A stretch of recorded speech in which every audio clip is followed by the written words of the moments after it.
tayo po ay makakaupo na po. Praise God. Parang ang daming nangyari po sa buong isang linggo no po.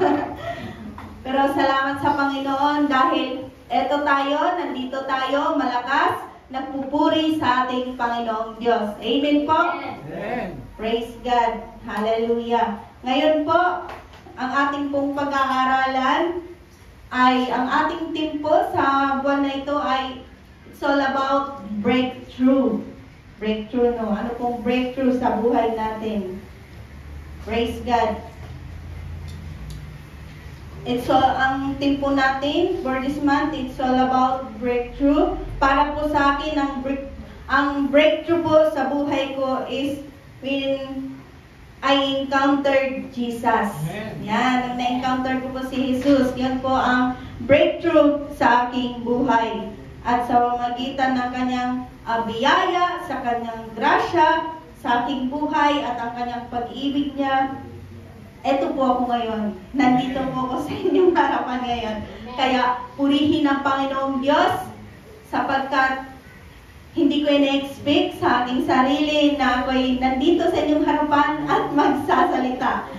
Hindi ako magaling magsalita, pero salamat sa Panginoon dahil ginagamit po ako ng Lord. Praise God.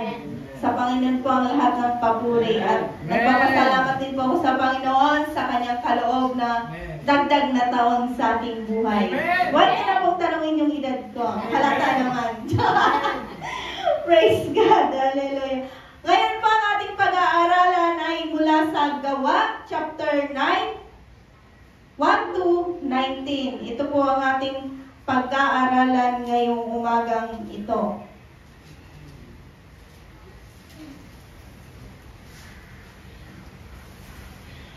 Gawa, chapter 9, 1 to 19. Nawala yung aking ano. Okay, ito po yung pagkatawag kay Saul.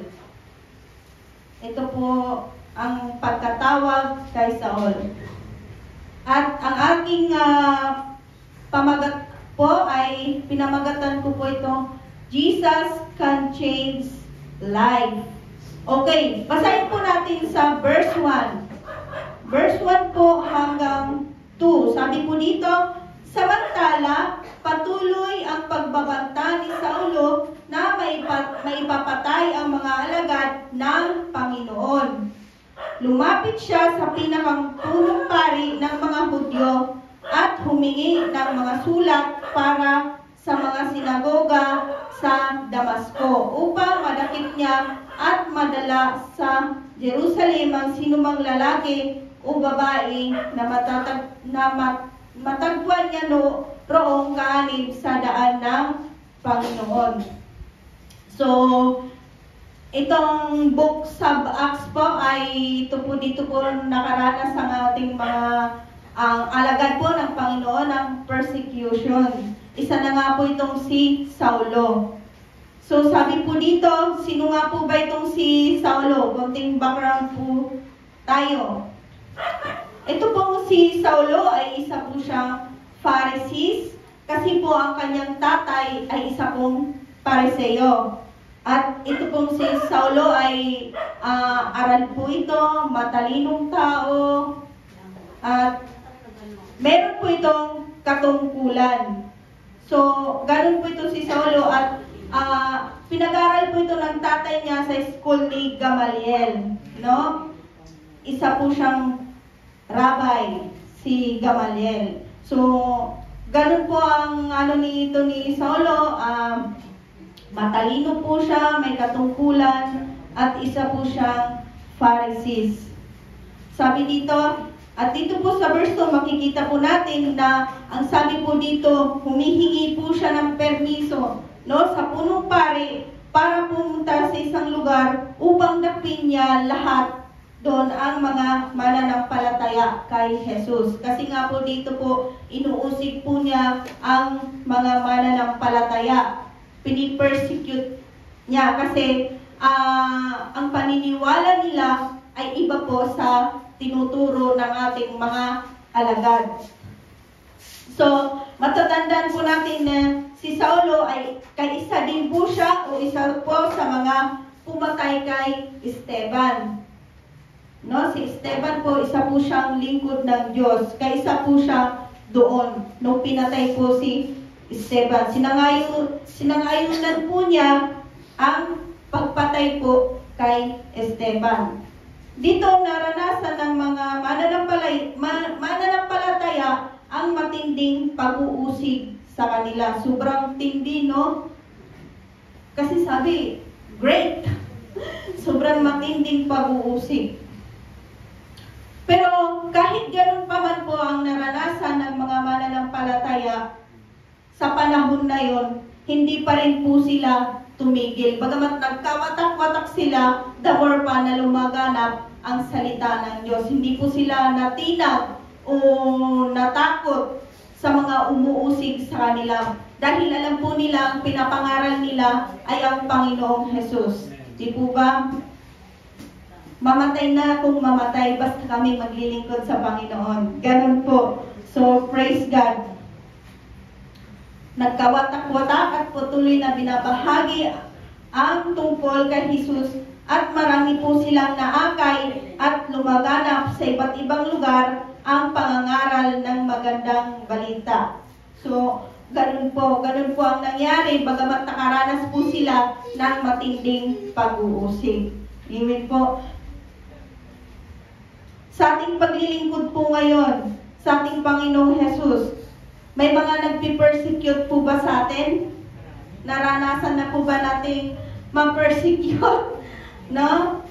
Marami po. Opo, meron po. Meron pong nagpi-persecute sa ating pananampalataya sa ating Panginoong Jesus. Lalo na po sa ating mga kapamilya. No? Minsan, yun pang masakit eh. Kung sino pa yung mga kapamilya mo, sila pa mismo yung na-persecute sa atin. Kasi po, ang mga kinagisnan po ng ating mga ninuno, ay doon po sila nag-kukumit. Or yun po yung kanilang kinagisnan o ugaliang relihiyon. No? Na kapag tayo ay nag-share, sasabihin nila, naku, ganyan na naman, naku, panibago ano. Hindi po sila naniniwala. Kasi kung ano po yung kanilang kinagisnan, doon na talaga sila. Ano po? So, kapag po tayo, minsan mag-share po tayo sa ating mga kamag-anak, lalo na pag shinera natin ay sarado ang isip. No po, dadating lamang po yung pagdidebate. Pagka ganun na po ang nangyari na nagdidebate na, ay huwag na po natin ituloy. Ipag-pray na lang po natin sila. So, itong si Saul po, grabe po ito, inuusig lahat ng mga kaanib sa daan ng Panginoong Jesus. Ang mga iglesia or ang mga Kristiyano, pursigido itong si Saulo na gawin na idakpin ng mga mananampalataya o mga Kristiyano kasi taliwas po doon sa alam niya eh. Kasi di ba po, isa nga po siyang Pariseo, no? Na sila yung mga bihasa sa kautusan. Lumaki po siya na ganon. Bihasa sa kautusan at aral po ito. Matalinong tao. So hindi po basta-basta. Dinadakip po niya ang mga, sabi po nga po dito, dinadakip po niya ang sino mang makita niya, lalaki man o babae, basta nakita niya na nag-share o nangangaral ng mabuting balita. O malaman niya na ito'y Kristiyano. Kaya po itong Books of Acts, dito po natin masusubaybayan kung paano inusig ang mga alagad ni Jesus at ang mga mananampalataya. At dito din po natin makikita ang paggawa ng Diyos sa kanilang buhay. Amen po. At isa na nga itong si Saulo na umusig sa kanila. Andun yung compassion niya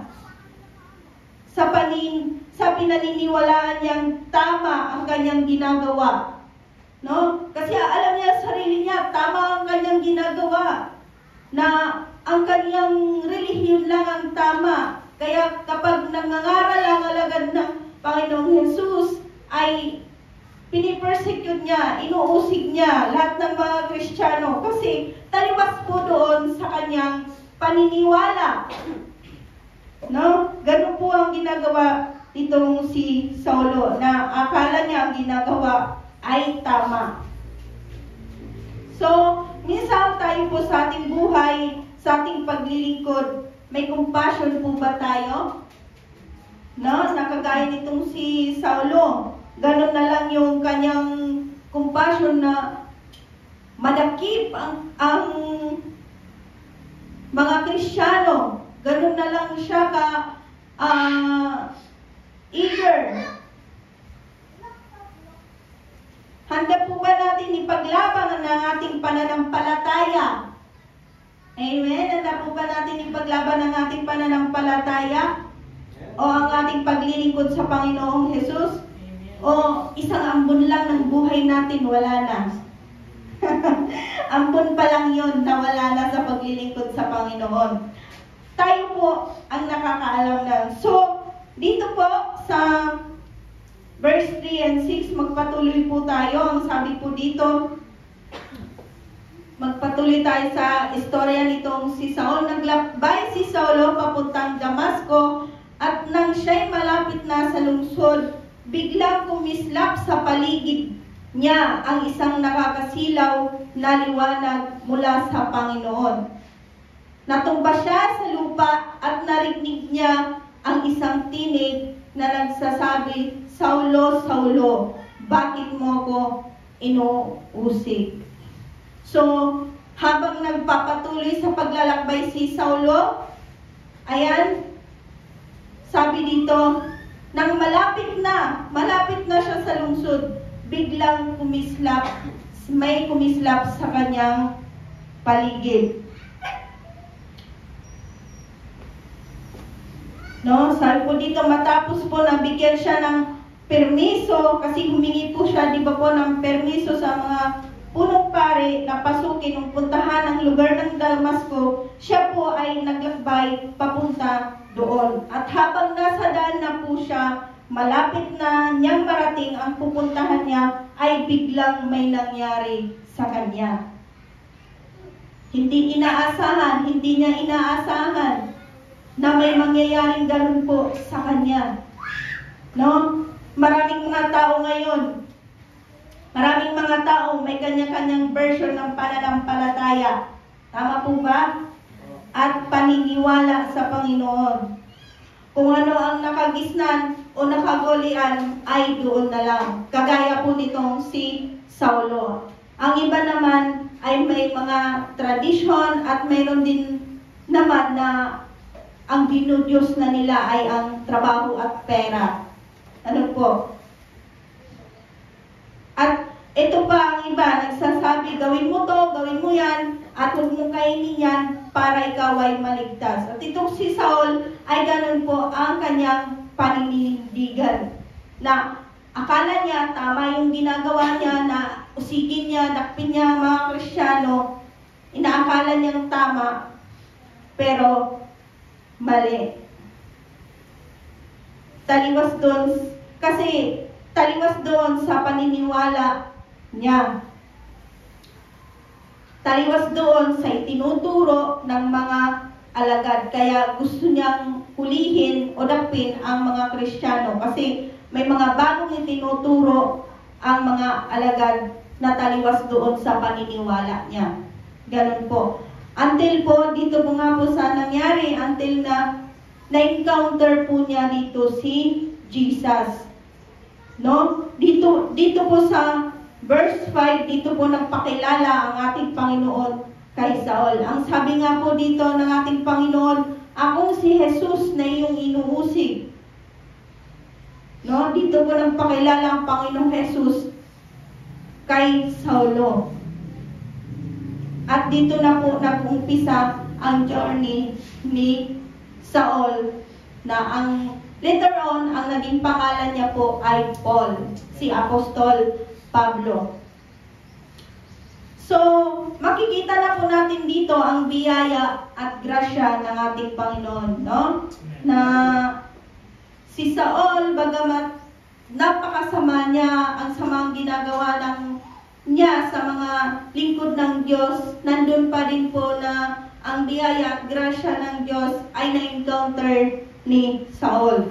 No po, marami pong sa ating pong kapanahunan ngayon, marami po tayong mga kamag-anak or kapitbahay, kakilala, kaibigan, ang hindi pa po nakakilala sa ating Panginoong Jesus. Walang tunay na relasyon sa Diyos, no? Baka ikaw lang ang inihintay ng mga yan, o tayo po ang inihintay para ma-encounter nila si Jesus, kagaya po nitong si Saul. No? Tayo ang gagamitin ng Diyos na maging instrumento para sila ay makakilala sa tunay na pananampalataya sa ating Panginoong Jesus. No po, kasi po, maliban na ma-encounter nila si Jesus sa buhay nila, hindi mababago ang kanilang pananaw o layunin ng kanilang buhay. Di po ba? Kasi kung ano yung kinagistan, ay yun na lang. Nakala nila ay tama ang ginagawa. Kagaya nitong si Pablo, si Saulo, yun pala ay mali.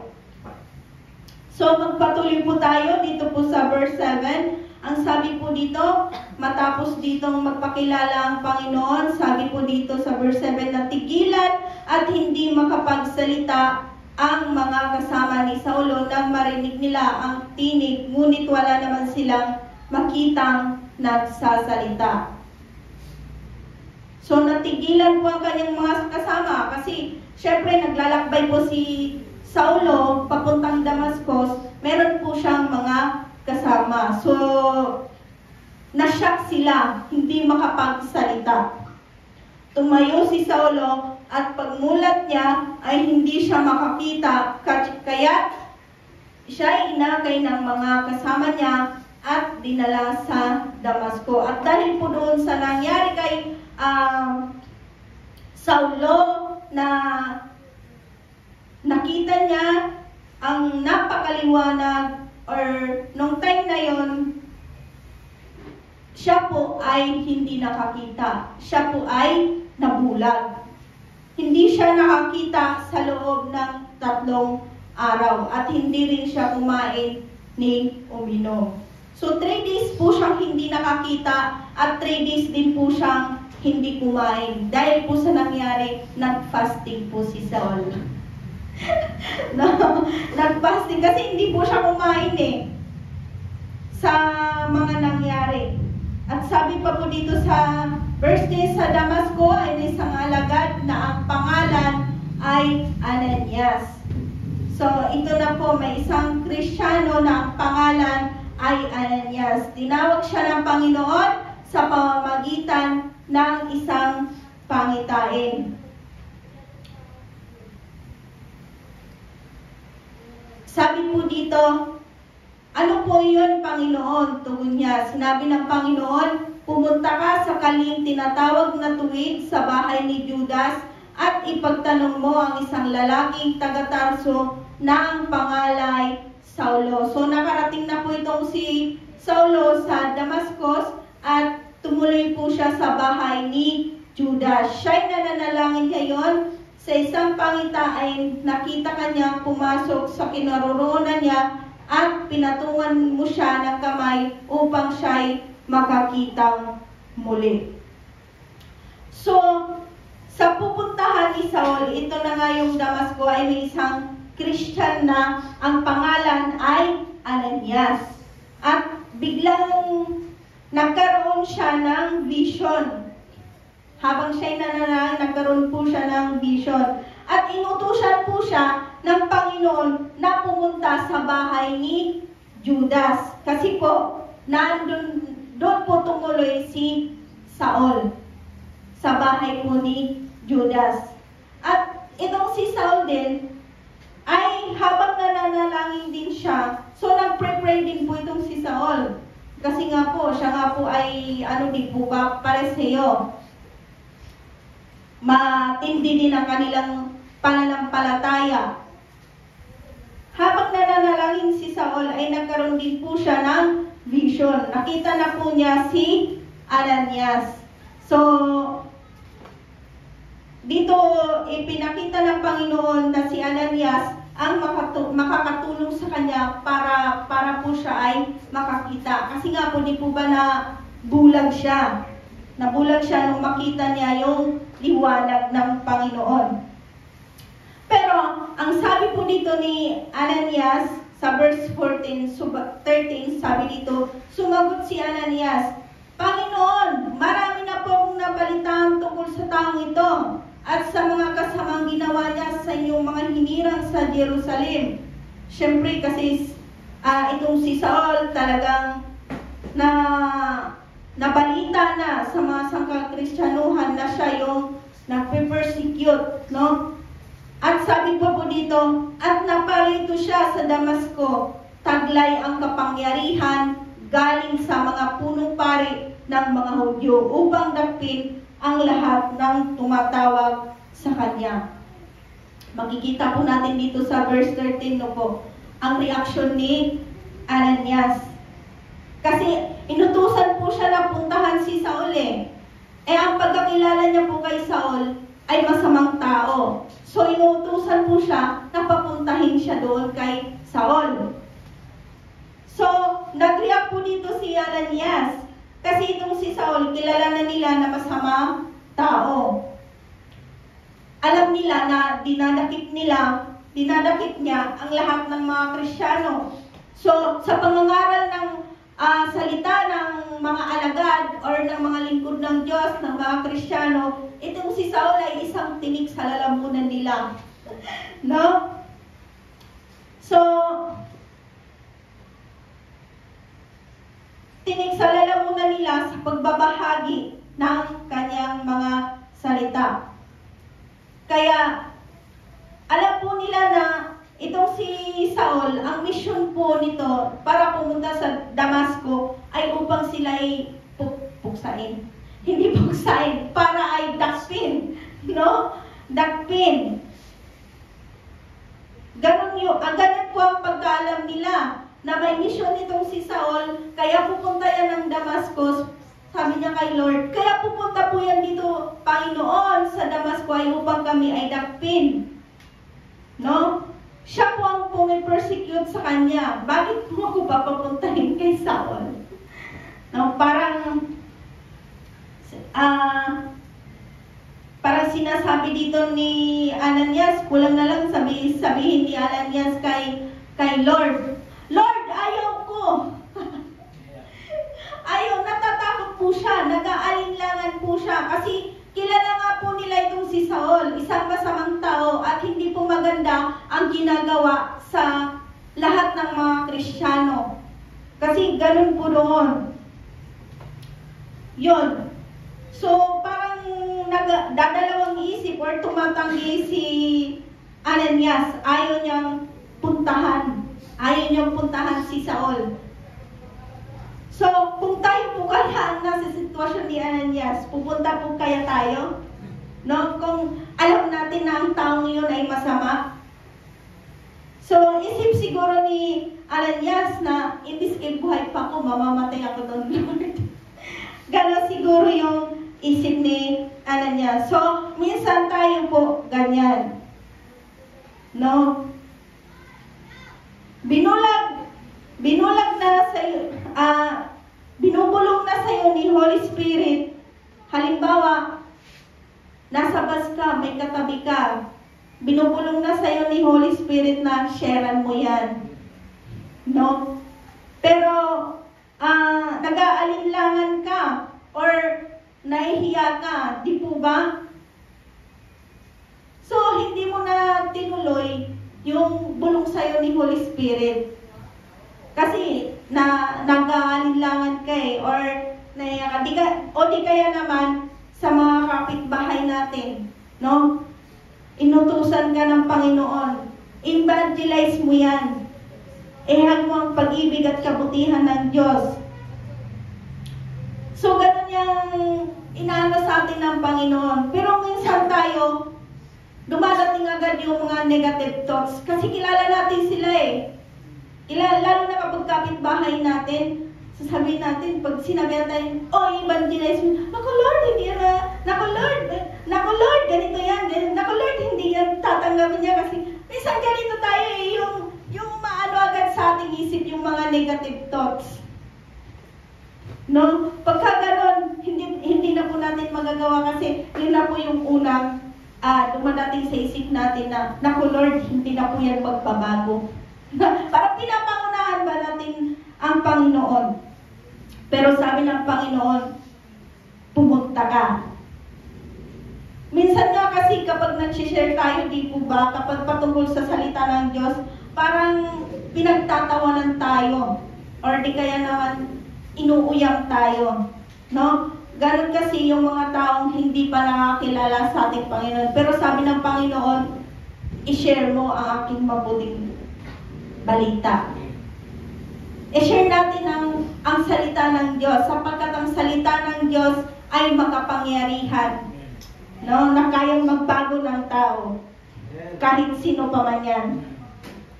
So sabi po dito sa verse 15, magpatuloy po tayo. Ngunit sinabi sa kanya ng Panginoon, pumunta ka doon. So, pinipilit ni Lord na pumunta ka doon. Pumunta ka doon, Sister Daisy. So, sabi dito, sapagkat siya'y pinili ko upang ipakilala ang aking pangalan sa mga hintil, sa mga hari, at sa mga anak ng Israel. Saan ako? Ipapakita po sa kanya ang lahat ng dapat niyang tiisin alang-alang sa akin. So, ganun ang sinabi ni Lord kay Ananias. Pinapupunta niya doon si Ananias kay Saul. Sabi niya, puntahan mo siya sapagkat siya ay pinili ko. Si Saul ang gagamitin ng Panginoon para makakilala ang mga hintil. Sino po ba ang mga hintil? Tayo po yun. Mga hari at sa mga Israel sa tunay na pananampalataya sa ating Panginoong Jesus. So, makikita po natin dito na ang Panginoong Jesus ay sobra-sobra po talaga ang kanyang biyaya at grasya, no? Sa buhay. No matter who you are, no? Katulad nitong si Saul, what is your ugly past? Pag gagamitin ka ng Diyos, gagamitin ka talaga. Amen po? Para sa kanyang ikaluluwalhati at ikararangal. Kasi po, di po ba itong si Apostol Pablo, ano nga po siya, masamang tao, lahat ng mga Kristiyano dinadakip. Yung iba nga po, pinapatay. Di po ba? Tapos ngayon, siya gagamitin ng Panginoon para i-share ang kanyang mabuting balita. No? So, inutusan tayo ng Panginoon na magmisyon sa iba't ibang lugar. Amen po. Sa lahat ng lugar, especially sa mga kulungan. No? Sa kulungan. Gusto ng Panginoon na mashiran sila, maabot din po sila ng mabuting balita. Dahil sa kanyang mga salita ay makapangyarihan po na kahit ano pa man ang nagawa nilang masama, lalo na sa mga nakakulong, kapag ang salita ng Diyos ay naihayag o kapag ang salita ng Diyos ay nakapenetrate sa buhay nila, ang matigas nilang puso ay magiging malambot.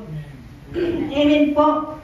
Sabi nga po ni Pastor Wendell, yung mga nasa kulungan ay malalaking tao, may mga tatupang agila, pero pag ang salita ng Diyos ay nakapenetrate sa kanilang buhay, ang kanilang tatong agila ay nagiging sisiw. So, ganun po makapangyarihan ang salita ng ating Panginoon. Amen po.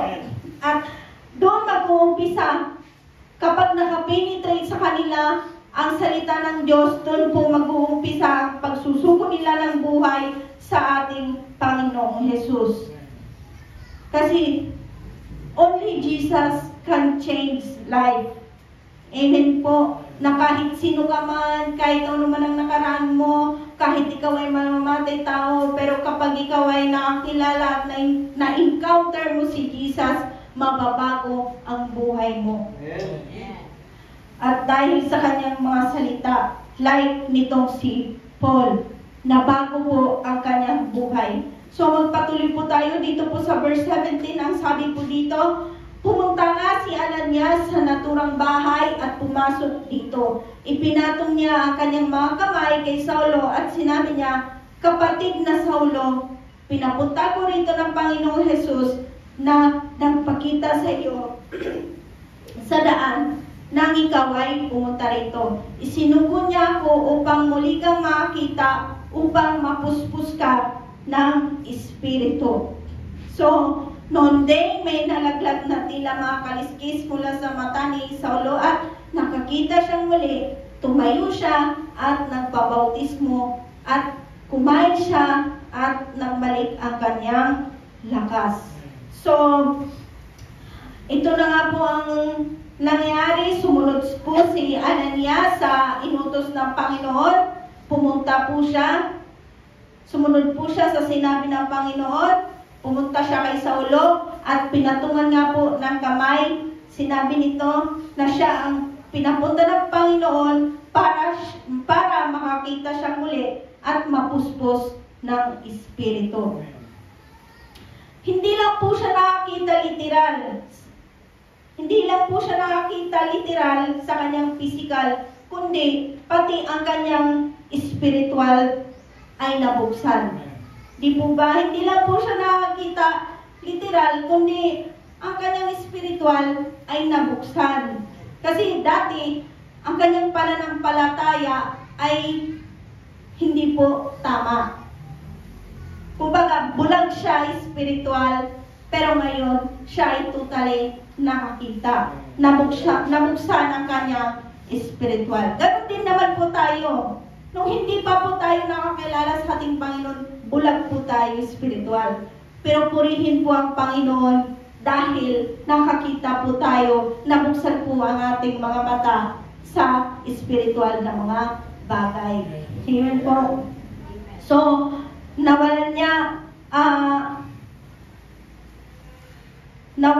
ang tunay na pananampalataya sa Diyos at nabago ang kanyang pananaw at layunin sa kanyang journey sa buhay kay Jesus. So maraming mga nakakita, sabi ko nga maraming nakakita sa ngayon, pero bulag spiritual. No po, hanggat hindi nila na-encounter si Jesus sa kanilang buhay, sila po ay bulag spiritual.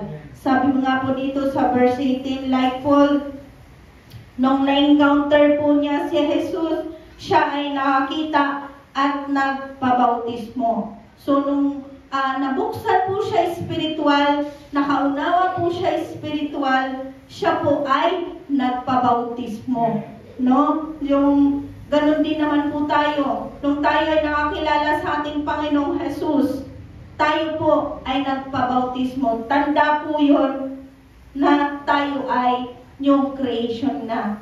Tayo ay nananalig at nananampalataya sa ating Panginoong Jesus. Nabago ang buhay natin dahil sa ating Panginoong Jesus, sa kanyang mga salita. Amen po. At dahil, sabi po dito, nung 19, sabi po dito, kumain siya at nagbalik ang kanyang lakas. Kasi di po ba si Saul ay hindi po siya kumain ng 3 araw. So nagfasting siya. Bumawi naman siya ngayon. No? Kumain po siya at nagbalik ang kanyang lakas. At sa buhay po ni Saul na ngayon ay later on ay tinatawag po siyang Apostol Pablo, ay naging kagamit-gamit po ang buhay niya sa ating Panginoon. No? Siya dati na nagpe-persecute sa mga Kristiyano, siya na ngayon ang pinipersecute. Kagaya noon. Siya na ngayon ang inuusig.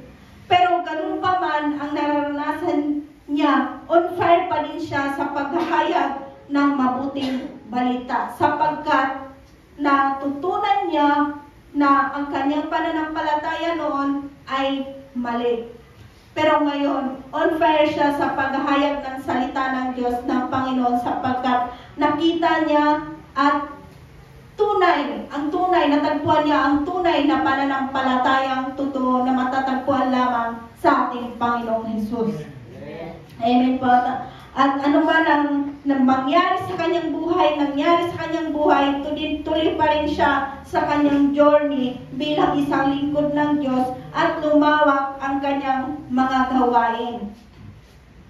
No? Mag-uumpisa ang tunay na breakthrough sa ating buhay when we encounter Jesus. No? Because Jesus can change all life. So, sabi po dito, sa aking buhay, no, naniniwala ako na kaya ako pinili ng Diyos sa biyaya niya at grasya ay upang gamitin niya ako sa aking pamilya. So, alam naman po natin, lahat naman po tayo ay galing sa pananampalatayang hindi tama. Pero tayo ang nakakilala na sa tunay na pananampalataya para tayo ang gamitin sa ating mga kamag-anak, kapamilya, or kaibigan, sa lahat ng mga tao, no, para maibahagi ang tunay na pananampalataya sa ating Panginoong Hesus at ang kanyang mga salita. Kung gaano kamapagmahal at kabuti ng Diyos sa atin, ayaw niya tayong mapahamak sa impyerno. Kaya tayo mga nandito, tayo ang pinili ng Diyos upang i-share din sa kanila ang salita ng Diyos. No? Each and every one of us ay tinawag ng Panginoon upang gamitin niya tayo sa tunay na pananampalataya sa ating Panginoong Hesus. Amen po. Nang sa ganon, sila din naman po ay maligtas. So, salamat sa Panginoon sa kanyang mga salita.